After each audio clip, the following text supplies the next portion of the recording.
E aí, meu povo, tudo bom? Vamos à aula 5 hoje, tá ok? Você deve estar já cansado, como minha voz também já está quase cansada. Mas eu não desisti de vocês, você não vai desistir de mim, tá ok? Nessa aula de hoje, mais uma saga da Krebs Fickles. Olha que nomezinho, Krebs Flickers, ou Krebs Flix. No português nordestinês, Krebs Flickers, né? Oxente, bichinho. Vamos lá? Preste atenção. Na aula de hoje, a gente vai analisar a aula 5 de Citologia 2, organelas citoplasmáticas. Para hoje, complexo de Golgi, lisossomos e os mecanismos de autofagia e heterofagia. Tá ok? Então, esse é o nosso objetivo para hoje. Vamos lá? Ó, já vimos nas aulas passadas duas organelas importantíssimas: os ribossomos, o retículo plasmático rugoso e liso. O retículo plasmático rugoso, ele vai sintetizar proteínas no meio extracelular. Nós vimos isso, não é isso? Isso. Muito isso. Não é isso? Isso. Aí vamos lá então. No formato a face cis e a face trans, e o que seria isso, professor? Né? Nossa, ele transformou trans, né? Não animal, monstro, abominável. Preste atenção. Quando eu falo de complexo de Golgi, nós vimos aqui, ó, aqui bonitinho nessa imagem, foca nela, essa aqui do lado. A gente viu que aqui eu tenho um núcleo, perto do núcleo eu voltei o retículo plasmático rugoso, lembra? Dentro do núcleo eu vou ter os ribossomos lá, não é isso? Sintetizando proteínas no meio intracelular. Os ribossomos que estão aderidos à parede do retículo plasmático rugoso fazem o quê? Síntese proteica extracelular. Aí vamos lá, por que extracelular? Porque essas proteínas elas vão chegar ao complexo de Golgi. Elas chegam por duas faces. Como assim chegam por duas faces? Já está errado, porque eles chegam por uma face somente, né, professor? Então vamos lá. Eles chegam por uma face chamada face cis. A face cis recebe a proteína que veio do retículo endoplasmático rugoso, ou também chamado de ergastoplasma, se você já se esqueceu, e se você estiver assistindo essa aula em outro momento, não fez elas seguidas, tá? Então, a face cis e a face trans, ela tem uma diferença. A face cis, ela recebe as proteínas que veio do retículo plasmático rugoso. Então, vejam que a face trans, ela faz o quê? Ela sai, ela libera. Ela vai liberar o quê? As proteínas ou entre outras substâncias que esse cara faz. E por que o nome complexo de Golgi? Pelo próprio nome, você já vê, ó, complexo de Golgi. Então, ele já vai ter o quê? Várias e várias funções, tá? Beleza? Então, o complexo de Golgi, primeira coisa, identificar as faces cis e trans. Qual a diferença? Cis entrou, trans saiu. Funções. Ele armazena, empacota e transporta.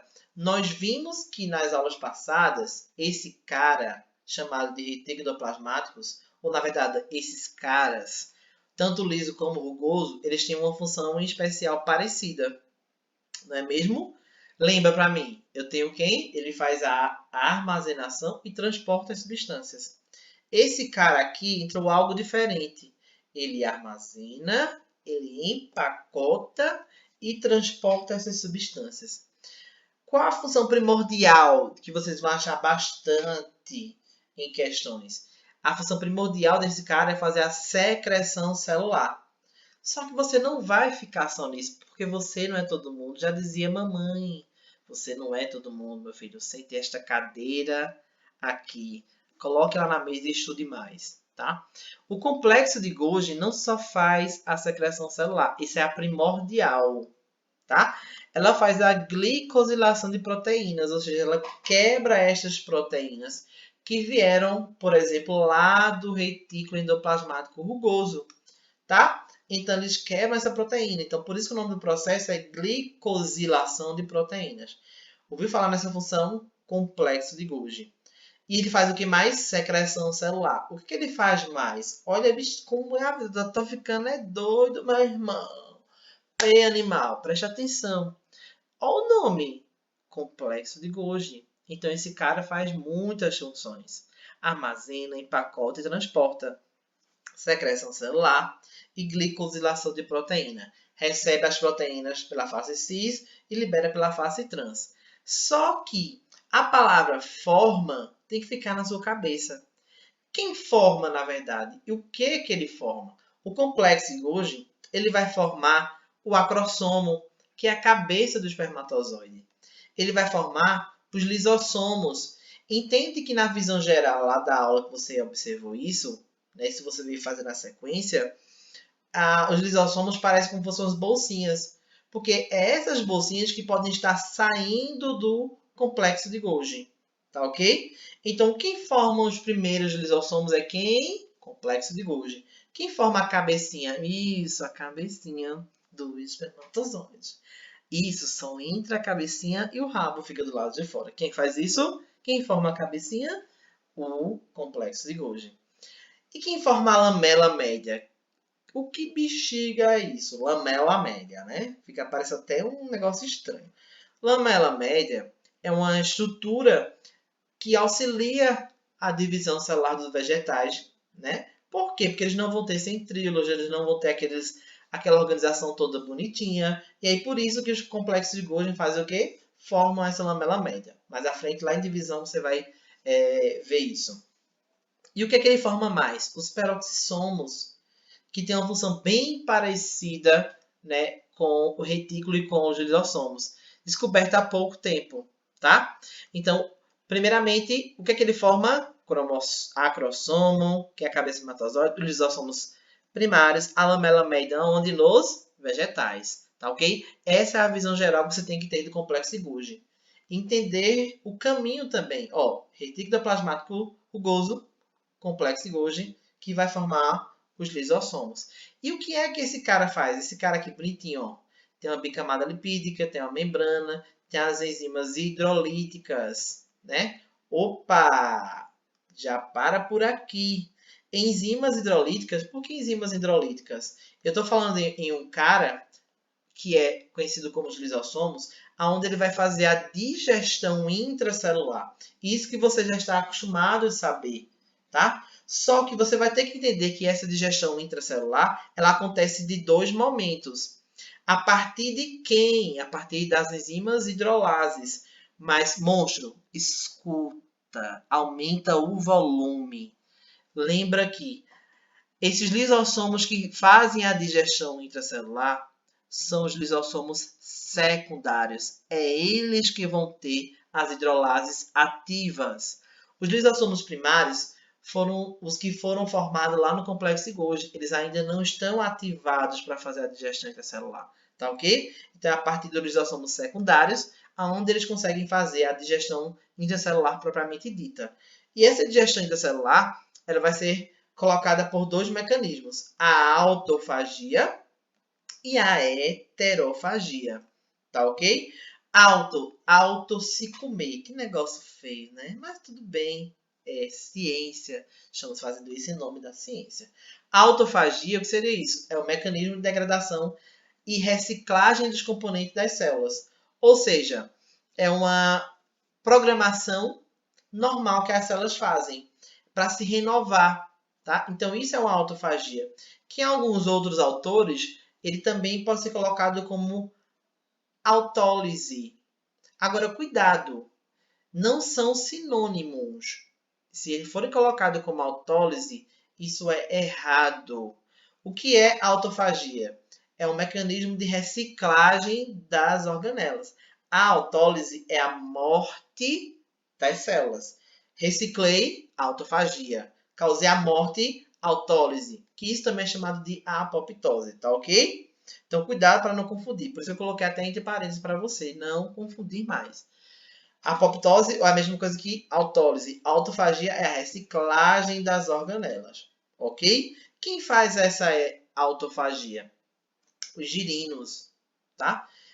De uma certa forma, alguns autores até colocam autólise como sendo sinônimo de autofagia. Vai depender muito da questão, tá ok? Mas fique já tentando diferenciar na sua cabeça.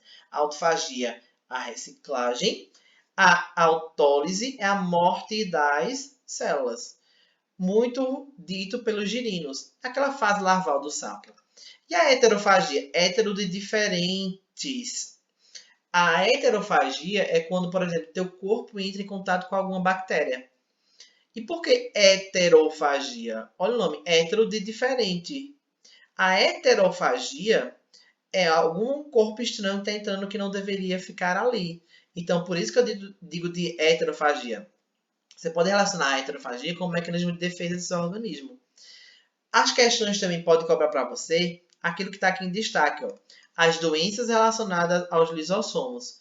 Quais são elas? A abestose não é a doença da besta, tá, animal? A abestose é conhecida como aquela doença ocasionada por quem trabalha com extração de ouro, que é relacionado a uma substância química de amianto, tá ok?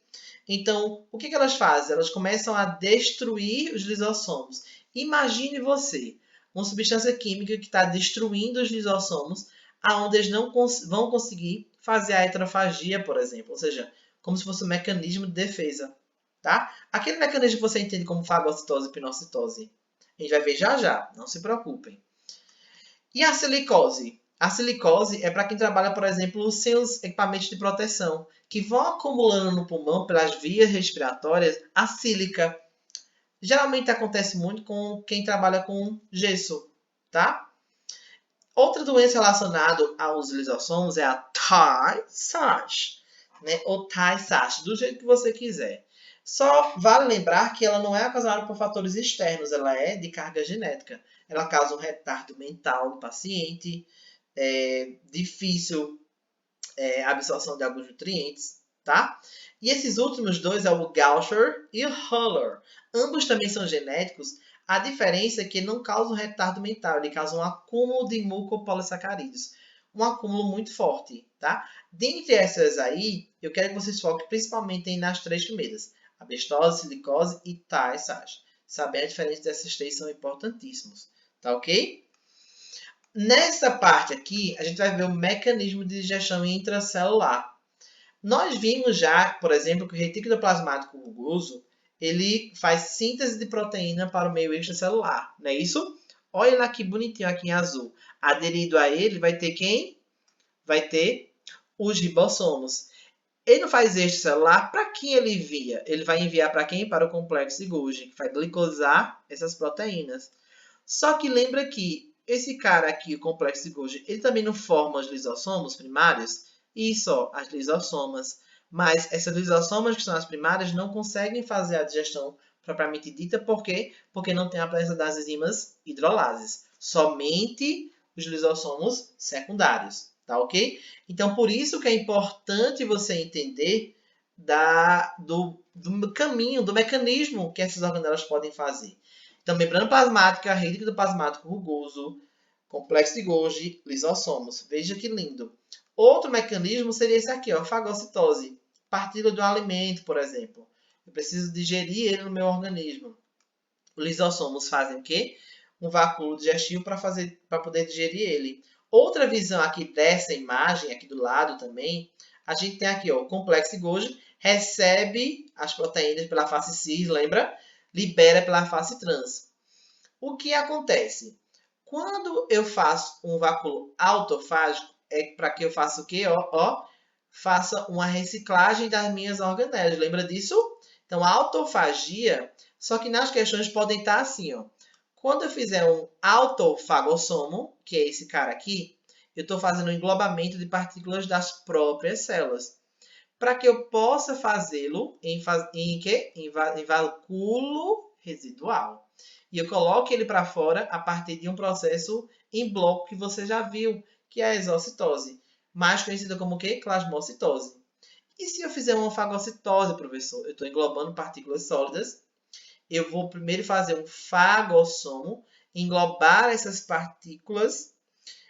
Aí eu envio para quem? Ó, lisossomo secundário. É esse lisossomo secundário que vai fazer essa digestão das organelas, fazer o vacúolo residual e colocar para fora. Isso pode acontecer, no caso, eu vou colocar aqui, ele colocou partícula alimentar, mas vamos supor que é uma bactéria. eu faço um fagossomo, vou levar para os lisossomos o quê? Secundário. Esse lisossomo secundário vai digerir essa bactéria, vai matá-la e vai enviar para o vácuo residual. E assim você tem o processo de mecanismo de digestão intracelular. Beleza, gente? Hoje a gente teve essas duas aulas. Foi mais longa devido a esse mecanismo de digestão e porque eles têm muitas funções mesmo, tá? Então, até a próxima aula. Um cheiro enorme. Valeu!